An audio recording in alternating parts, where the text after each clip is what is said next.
The other waterways are like this. Let me start with National Waterway number 1 first.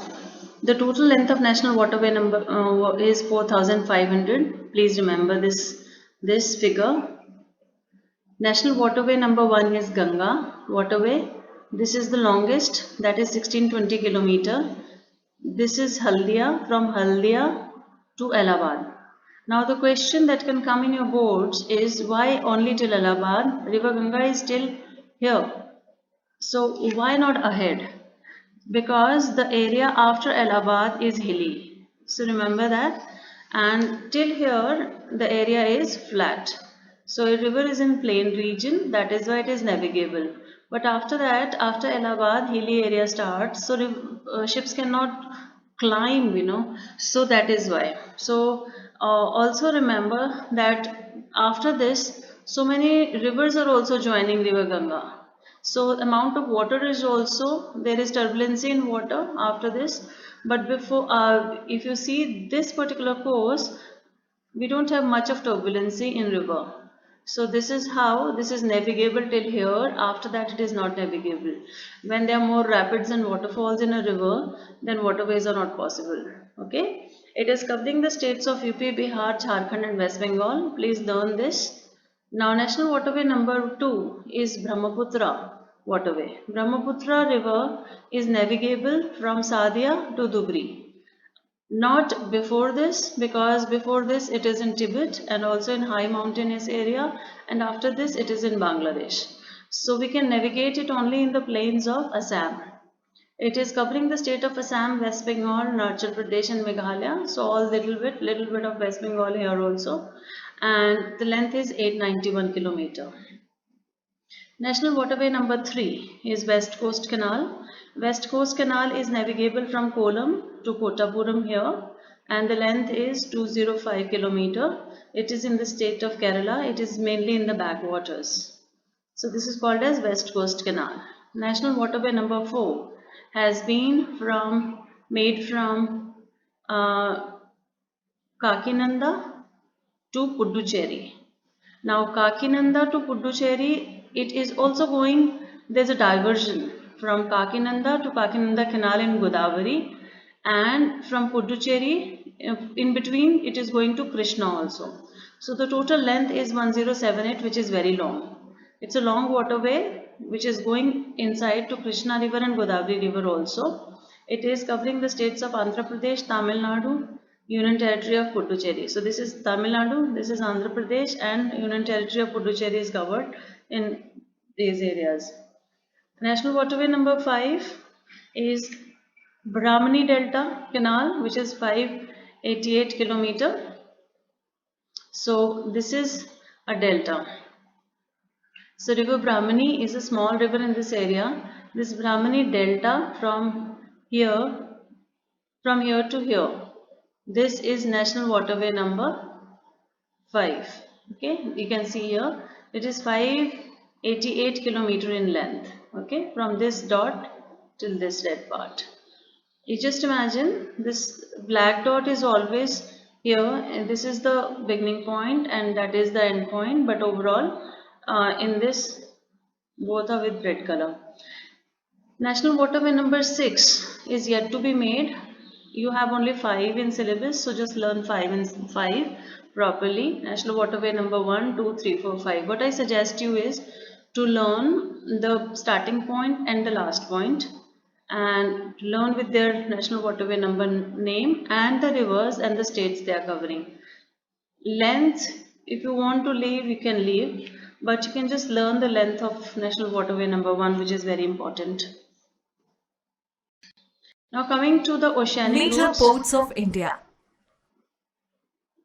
The Indian subcontinent has fame in the world map in terms of trade since the ancient times.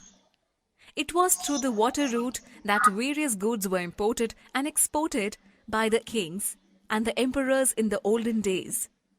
British, Portuguese, and other voyages came into India to trade with the countries rich in resources, including India.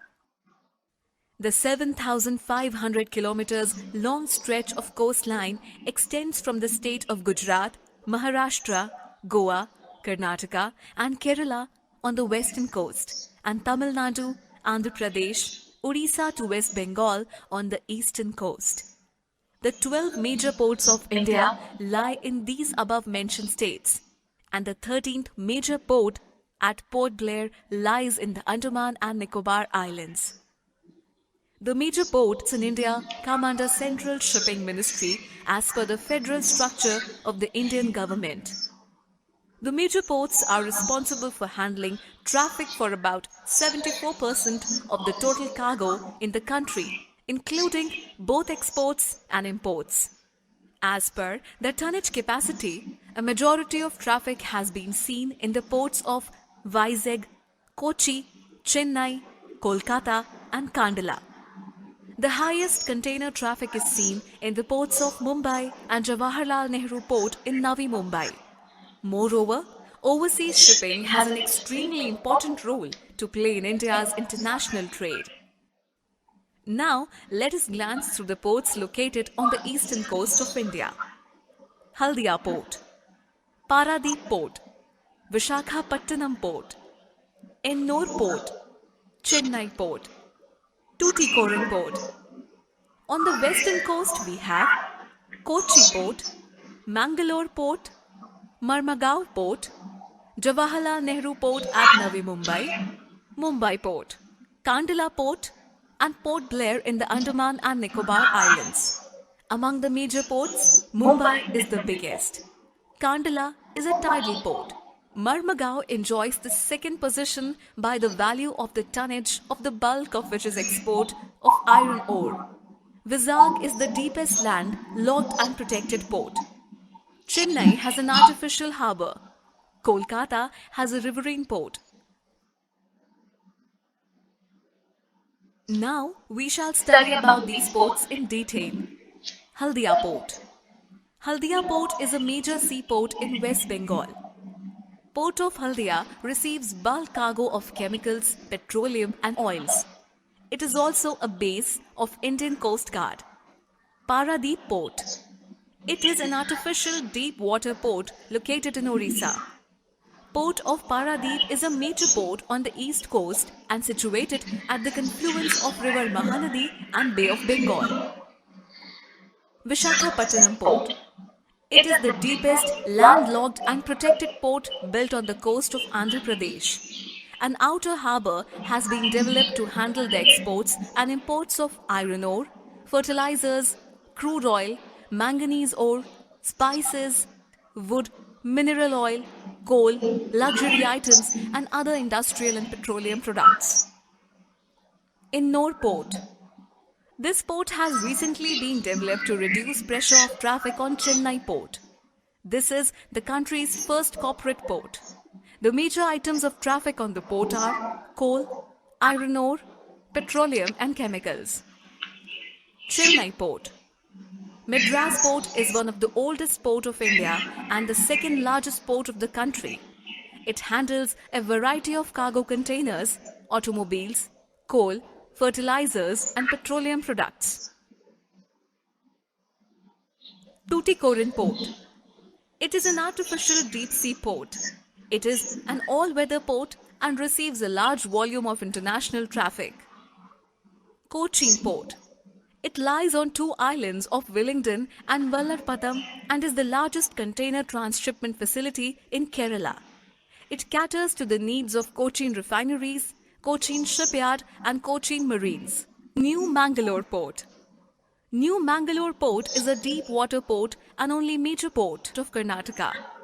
Part of Mangalore Port exports major commodities like mangoes, granites, coffee and cashew. The main imports include timber logs, LPG and petroleum. Marmagao Port. It is a natural harbour and main port of Goa and is one of the leading iron ores export port in India. Jawaharlal Nehru Port. The main purpose of this second port is to release pressure on the Mumbai port. The port is equipped with the most modern facilities and has mechanized container berths. The major exports are textiles, carpets, boneless meat, and main imports are machinery, vegetable oils and chemicals. Mumbai Port. It is a natural harbour on the west coast of India. It handles approximately 1/5 of India's foreign trade with predominance in dry cargo and mineral oil from Gulf countries. It is the biggest port of India. Kandla Port.